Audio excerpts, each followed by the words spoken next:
Chronicles of the Hidden World: How I Became a Doctor for the Gods, Volume 1 Review.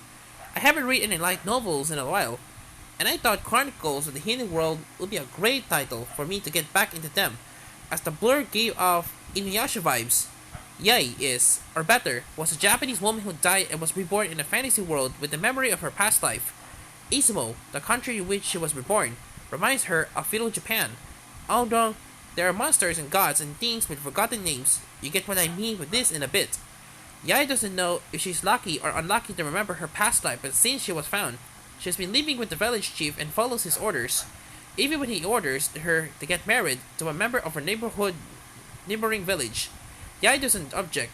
In this world, every creature has a nature, and the creatures with the same nature share many personality traits, e.g. gentle nature. And sometimes, one village can be just one nature, and this in the long run leads to inbreeding. There is a one small problem though. Yai is natureless. Nevertheless, she is chosen as one of the girls to marry off to a member of the neighboring village. Thanks to her special power, she can deal with deformations, things in people with forgotten names that change shape and become evil spirits.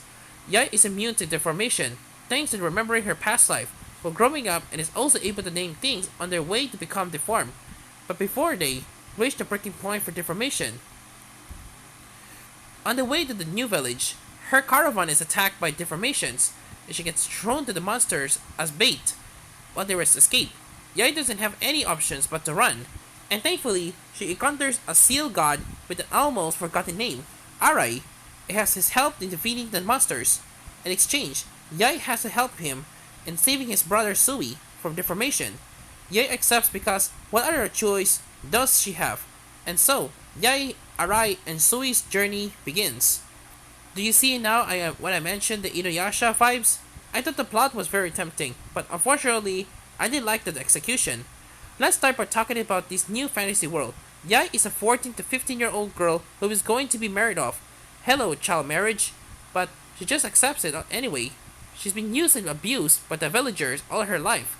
She needs to take care of creatures at the point of deformation, but she is still a kid, and she needs to be a ritual where she follows the monsters and makes sure they don't attack the village.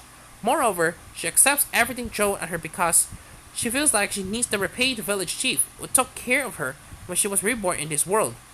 If that weren't enough, she starts living alone and taking care of herself when she doesn't even reach her teen years because the villagers cannot fully accept her, and she feels better staying on her own. The world building is confusing. The first few chapters are quite boring and can be considered an information dump, and the same information is also repeated during the volume, which could have been fixed with an extra round of developmental edits. Moreover, there are attempts to give a horror vibe to the story when describing how creatures becoming deformed, but it's more disturbing than anything else. The deformation process and appearance is similar to what happens to the animals in Princess Mononoke. I believe in having more illustrations showing these aspects of the fantasy world will have helped the readers to have a better visual understanding rather than mainly illustrating the human characters. On a positive note, there is quite strong character development for Yai. At the beginning of the novel, she's complete dormant and she doesn't know how to say no or how to talk back. Thanks to the support of Arai and Sui, though by the end she grows more as a person and is able to make decisions for herself. I was really happy and excited when she said no for the first time in her life. Although the storyline is quite confusing, there are some elements that brings a smile to its readers, and one of them is the houses. Objects from Yai's previous world, such as bottles, appear in Izumo, and they are way bigger enough that some can be converted into housing. And who wouldn't want to live in a Coke bottle? Lastly, we don't know yet how the relationship with Yai and Arai and Sui will develop, especially when two more men, including the one she was supposed to be married to, appear in her doorstep and enter her life. It gives subtle reverse harem vibes. The female character doesn't have to choose between the love interest, but I don't think it would go down that route. I always look for romance in what I read, and I'm already shipping the possible future. Let's not forget that Yai is still quite young. Relationship between Yai and Arai. Chronicles of the Hidden World: How I Became a Doctor for the Gods was written by Tamaki Itomori and illustrated by Izumi.